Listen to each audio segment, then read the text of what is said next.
जय हिंद साथियों, आप सभी का आपके अपने परिवार आसमा सिविल एकेडमी में मैं इशार अहमद आप सभी का पुरजोर स्वागत करता हूं और आशा करता हूं कि आप सभी स्वस्थ हैं और बिल्कुल मस्त हैं और साथ ही साथ अपनी प्रतियोगी परीक्षा की तैयारी बेहतर जोरों शोरों से और एक युद्ध स्तर पे कर रहे हैं। और किन किन प्रतियोगी परीक्षाओं के बारे में बात कर रहा हूं मेरे प्रिय साथियों, मैं बात कर रहा हूं चाहे आप यूपीएससी का प्रिपरेशन कर रहे हो, चाहे आप स्टेट पीसीएस या सीजीपीएससी का तैयारी कर रहे हो, या आप एसएससी की तैयारी कर रहे हो, या आप व्यापम की तैयारी कर रहे हो, या जो अभी नया एक नोटिफिकेशन आया है एनटीपीसी का, रेलवे एनटीपीसी का, उसका प्रिपरेशन कर रहे हो, तो वही मैं आपको बताना चाह रहा हूं कि उन सभी एग्जाम्स के लिए ये करंट अफेयर बहुत ही महत्वपूर्ण होने वाला है। तो आज हम पढ़ेंगे 19 सितंबर के इंपॉर्टेंट करंट अफेयर जो कि हमारे एग्जाम के लिए बहुत ही ज्यादा महत्वपूर्ण होने वाला है। तो वीडियो में शुरू से अंत तक बने रहें।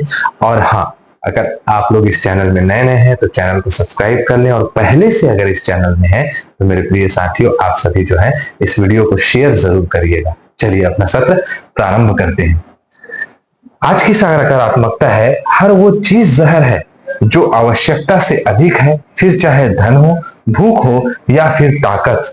मेरे प्रिय साथियों, जीवन में संतुलन का अपने आप में एक बहुत बड़ा महत्व है और खास तौर से हमारे इस छात्र जीवन में हमें अपनी मानसिकता को संतुलित रखना अनिवार्य है, क्योंकि अगर हम संतुलित मानसिकता के साथ आगे बढ़ेंगे तो हम सारे डायमेंशंस को, मतलब कि जो टफ एरिया है, चाहे जीके जीएस में हो या किसी को मैथ्स कठिन लगता है, किसी को रीजनिंग कठिन लगता है, तो मेरे प्रिय साथियों अगर हम इन सभी चीजों में अपना संतुलन बना ले तो हमारे लिए जो है वो बेहतरीन होगा और हम सफलता की ओर आगे बढ़ेंगे।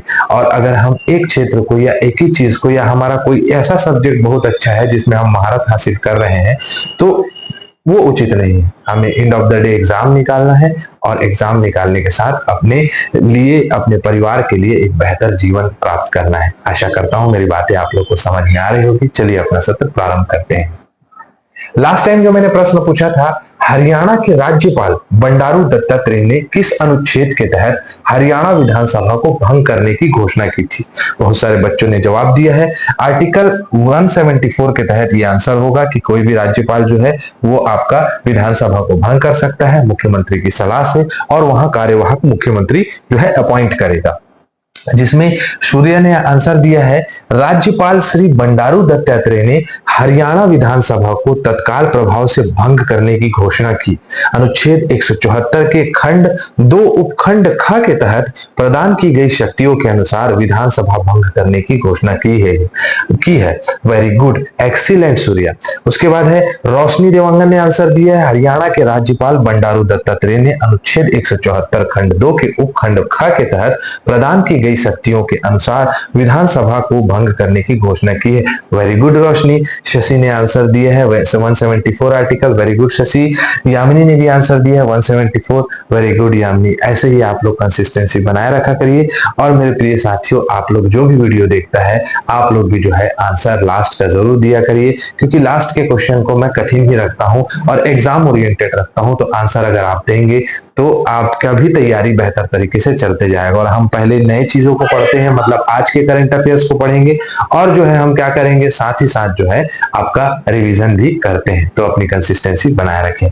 चलिए अगला प्रश्न है, एनपीएस मतलब नेशनल पेंशन सिस्टम वात्सल्य योजना का शुभारंभ किसने किया है? देखो, वात्सल्य मतलब कि आपका बेसिकली जो आपका हमारे बच्चे होते हैं, हम जिनके बारे में सोचते हैं, तो नेशनल पेंशन स्कीम के तहत आपका हमारे भारत देश की वित्त मंत्री श्रीमती निर्मला सीतारमण जी, इन्होंने ये योजना चालू करी है, जिसमें आप अपने बच्चों के भविष्य के लिए जो है प्रॉपर फंड जो है क्या कर सकते हो, फंड को आपका जमा कर सकते हो। समय आने पर उस पर ब्याज मिलके आपको अच्छी धनराशि प्राप्त हो सकती है। तो ये एक अच्छी पहल है, अच्छी स्कीम है। 75 स्थानों से ज्यादा वर्चुअल रूप से इसे लॉन्च किया गया है। ठीक है। जैसे कि आप इसकी विशेषताओं की बात करें तो यह योजना जो है फ्लेक्सिबल योगदान और निवेश विकल्प प्रदान करेगी, जिससे यह सभी आर्थिक पृष्ठभूमि के परिवारों के लिए सुलभ हो जाएगा। माता पिता को अपने बच्चे के नाम पर सालाना 1,000 रुपए से भी कम निवेश कर सकते हैं, जिसमें चक्रवृद्धि के माध्यम से वित्तीय विकास सुनिश्चित होगा। मैं बताया कि अगर मान के चले आपने शादी की, शादी करने के पश्चात आपके बच्चे हुए, उन बच्चों की मतलब शुरुआत से ही, जब से वो पैदा हुआ है तब से उनके लिए अगर आप कंसिस्टेंट पैसा जमा करना स्टार्ट कर दोगे तो समय आने पर 18 साल, 20 साल, 21 साल की उम्र में वो आपको अच्छी खासी फंडिंग आपको प्राप्त हो जाएगी। साथ ही साथ हमारे भारत की एक परंपरा है, भारतीय परंपरा भी कह सकते हैं जिसे, कि हम हमेशा देखते हैं कि बच्चियों के लिए बेसिकली जो है वो आपका हम क्या करते हैं, तो पैसे धनराशि जमा करते हैं, तो वो सारी चीजें जो है क्या हो जाएगी, सरल और सुलभ हो जाएगी। ठीक है, चलिए अगले प्रश्न की ओर आगे बढ़ते हैं। अगला प्रश्न हमारे स्क्रीन में ये रहा कि हाल ही में 76th एमी पुरस्कार प्रदान किया गया है, ये किस क्षेत्र में दिया जाता है? तो मेरे प्रिय साथियों, टेलीविजन उद्योग या टेलीविजन तो इंडस्ट्री में इस पुरस्कार को दिया जाता है, एमी पुरस्कार को। भारत के किसी भी सीरियल को ऐसा दिया नहीं गया है, लेकिन वेब सीरीज हो गए और आपका मतलब फनी सीरीज हो गई, कॉमेडी सीरीज हो गई, ड्रामा सीरीज हो गई, इन क्षेत्रों पे दिया जाता है, तो ये प्रदान किया गया है। ये तो नहीं पूछेगा, लेकिन पर भी से मैंने कंटेंट डाल दिया है, आपसे पूछ सकता है कब से स्टार्ट हुआ है, तो 1949 से।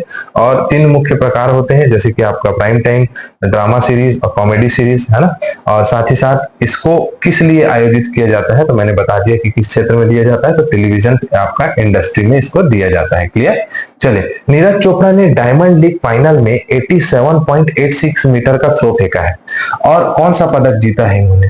तो महज जो मतलब गोल्ड मेडलिस्ट है ना, वो 87.87 मीटर जो है आपका भाला फेंका है।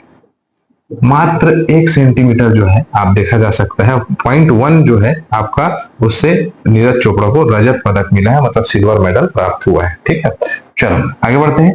जैसे कि मैंने बताया कि नीरज चोपड़ा 87.86 मीटर का भाला फेंक कर रजत पदक जीता है, और एंडरसन पीटर्स ने जो है 87.87 का गोला फेंका है। ठीक है, ग्रेनेडा के हैं। डायमंड लीग 2010 से स्टार्ट हुआ है। पेट्रे स्टेस्नी जो है इसके सीईओ है। यूरोप, एशिया, अमेरिका जैसे देश जो है इसमें पार्टिसिपेट करते हैं। ठीक है, नीरज चोपड़ा की बात करें, हरियाणा टोक्यो ओलंपिक में इन्होंने स्वर्ण पदक जीता था, सिल्वर मेडल जो है पेरिस ओलंपिक में जीता है, अभी अभी अर्जुन पुरस्कार मिल चुका है इनको, खेल रत्न पुरस्कार मिला है और पद्मश्री पुरस्कार भी इन्हें प्रदान किया जा चुका है।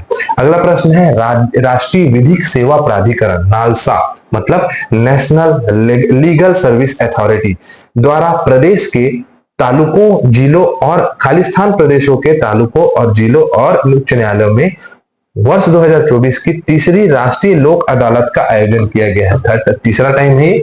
आपको बता दूं कि 27 राज्य और केंद्र शासित प्रदेश इसमें सम्मिलित हैं।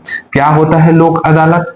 लोक अदालत हमारी पारंपरिक फैसले करने की नीति है। जैसे कि आप देखते होंगे कि गांव में जो है पंचायत बैठा ली जाती है, पंचायत में निर्णय लिए जाते हैं, कई सारी चीजें जो कि सिविल कोर्ट में जाकर सुलझ जाते हैं। ठीक है, खासतौर से आपके सामाजिक रूप से, जैसे अलग अलग समाज है, साहू समाज है, देशमुख समाज है, खुरमी समाज है, ये सभी समाज में जो है आपको ये लोक अदालत देखने को मिलेगा। तो हमारे जो जुडिशरी सिस्टम है वो प्रॉपर इस पे बल देता है, और ये न्यायालय पे जो है किसी प्रकार से बाध्यकारी नहीं है। इसका उद्देश्य नियमित न्यायालयों में होने वाली लंबी और महंगी प्रक्रियाओं से बचना इसका मुख्य उद्देश्य है, और ये अच्छा है। ठीक है, लोक अदालत बेसिकली वही है। बंदरगाह, जहाजरानी और जल मार्ग मंत्रालय के ब्रांड एम्बेसडर के रूप में किसे नियुक्त किया गया है? ठीक है, तो बंदरगाह, जहाजरानी, जल मार्ग मंत्रालय की जो ब्रांड एम्बेसडर होंगी वो मनु भाकर होंगी। ठीक है, मनु भाकर जी को इस मंत्रालय की ब्रांड एम्बेसडर बनाया है, मतलब इस विभाग का प्रचार प्रसार करते हुए दिखेंगे। जल मार्ग मंत्रालय जो है भारत सरकार के अधिकृत है, मुख्यालय नई दिल्ली में है। उत्तरदायी मंत्रीगण जो है आपका सर्वानंद सोनोवाल परिवहन मंत्री, श्री कृष्ण पाल शिपिंग राज्य मंत्री, ये इसमें शामिल है। मनु भाकर जी के बारे में बहुत सारी चीजें रख ली है मैंने, जो कि आप प्रॉपर पढ़ सकते हो कि क्या क्या उपलब्धि उनकी रही है। हाल ही में इन्होंने गोल्ड मेडल जीता है, तो आप क्या कर सकते हैं, इसको याद रख सकते हैं, जिससे कि आपके एग्जाम में अगर कोई सा प्रश्न पूछे तो आप इसको जो है अच्छी तरीके से याद रख सकते हो। हरियाणा की है, कहाँ की? हरियाणा की, ये आपका हिज्जार है ना, हज्जार की है। ठीक है, चलो, किस देश ने रिकॉर्ड पांचवी बार जो है, 5th बार इन्होंने क्या जीता है? एशियाई हॉकी चैंपियनशिप की ट्रॉफी जीती है। तो 5वीं बार कौन जीतेगा? यस, हम लोग जो है इस बार 5वीं बार जीते हैं एशियाई हॉकी ट्रॉफी, मतलब भारत जो है वो चैंपियन रहा है इस आपका प्रतियोगिता में, एशियाई हॉकी चैंपियनशिप ट्रॉफी में। और इसमें अगर हम बात करें तो आपका हरमनप्रीत सिंह के नेतृत्व, मतलब कप्तानी हरमनप्रीत सिंह की है। फाइनल में जो अगर देखिए कि फाइनल में जिन्होंने गोल मारा था उनका नाम क्या है? उनका नाम है गुजराज सिंह, है ना। 51वें मिनट में इन्होंने गोल मारा था और चीन को पछाड़ा है 1-0 से। ठीक है, ये देख सकते हो, चीन को हराकर इन्होंने 5वीं बार जो है क्या जीता है? आपका इस पुरस्कार को जीता है। शीर्ष स्कोरर दक्षिण कोरिया के यांग जीहोन को मिला है, 9 गोल मारा था इन्होंने। होनहार गोलकीपर दक्षिण कोरिया के किम जिहान थे, है ना। सर्वश्रेष्ठ गोलकीपर चीन के वांग क्यू थे। उभरता सितारा पाकिस्तान के शाहिद हन्नान। सर्वश्रेष्ठ खिलाड़ी जो है हरमनप्रीत सिंह भारत के कप्तान रहे हैं। फाइनल मैच के सर्वश्रेष्ठ खिलाड़ी चीन के थे आपका लिन चांग लियांग। 2011 से स्टार्ट हुआ है, 5 बार भारत जीता है, 3 बार पाकिस्तान जीता है। ठीक है, चले आगे। चलो, अगला प्रश्न हमारे स्क्रीन पे ये रहा, निम्न में से किस अभिनेत्री ने SIIMA का मतलब 2024 का सर्वश्रेष्ठ अभिनेत्री पुरस्कार जीता है? ये साउथ इंडियन इंडस्ट्री ऑफ आपका मतलब क्या कहलाता है, आगे मैं फुल फॉर्म बताऊंगा इसका। ऐश्वर्या राय बच्चन ने मनी सलवन 2 पार्ट 2 जो कि चोल राजवंश के बारे में जीवन दिनचर्या को बताया गया उसमें, तो south Indian international movie award से सम्मानित किया गया है। सर्वश्रेष्ठ अभिनेत्री बनी है कौन? तो आपकी मतलब ऐश्वर्या राय जी। ठीक है, आपकी नहीं, हम सबकी ऐश्वर्या राय।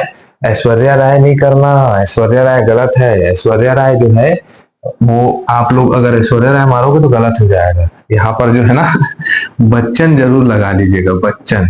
ठीक है, ऑप्शन में मैंने बच्चन नहीं लगाया था इसलिए बता रहा हूँ। ठीक है, चलो आगे बढ़ते हैं। अगला है प्रश्न हमारे स्क्रीन में, विश्व बांस दिवस कब मनाया जाता है? जैसे कि आप रिवीजन में आ गए, रिवीजन मोड में 18 सितंबर को मनाया जाता है हर साल। वाणिज्य एवं उद्योग मंत्रालय के अंतर्गत उद्योग एवं आंतरिक व्यापार संवर्धन विभाग स्टार्टअप इंडिया कार्यक्रम के अंतर्गत कौन सा प्लेटफॉर्म लॉन्च किया गया? स्टार्टअप के लिए भास्कर स्टार्ट किया गया है। सशस्त्र सीमा बल के महानिदेशक के रूप में किसे नियुक्त किया गया है? तो अमृत मोहन प्रसाद जी को। याद रखिएगा, एसएसबी के महानिदेशक कौन है? तो अमृत मोहन प्रसाद जी। चौथा अखिल भारतीय राजभाषा सम्मेलन का नेतृत्व किसने किया है? तो नेतृत्व तो उसके अध्यक्ष करेंगे कौन है? अमित शाह जी। और नई दिल्ली में इसका आयोजन कराया गया था। ठीक है, जो भी वर्ड बोलता हूं पूछा जा सकता है। इंडस एक्स शिखर सम्मेलन का तीसरा संस्करण कहां संपन्न हुआ? तो अमेरिका में हुआ, याद रखना। ऑपरेशन सद्भावना टाइफून यागी के प्रति इनमें से कौन सा देश मानवीय सहायता प्रदान कर रहा है? भारत जो है $1 मिलियन अमेरिकी डॉलर भी दिया है और साथ ही साथ जो है आपका यहाँ पर सहायक वस्तुओं को पहुंचा रहा है प्रॉपर। ठीक है, जिसमें आपका इमरजेंसी लाइटें आपका बहुत सारी चीजें पहुंचा रहा है। केंद्रीय मंत्री खालिस्तान ने अष्टलक्ष्मी योजना वेबसाइट लॉन्च किया, तो ज्योतिरादित्य सिंधिया ने हमारे पूर्वोत्तर राज्यों के लिए बेसिकली जो है वहां पर रोजगार, साथ ही साथ जो है वहां पर की मतलब जो भी आपकी इकोनॉमिक डेवलपमेंट के लिए ये पहल किया है। चर्चा में शामिल तापी पाइपलाइन परियोजना का में कौन सा देश शामिल नहीं है? आपको आंसर देना है, आप लोगों के लिए प्रश्न है। यहाँ हमारा सत्र कंप्लीट होता है, इसी के साथ मैं इजाजत चाहूंगा। जय हिंद, जय भारत।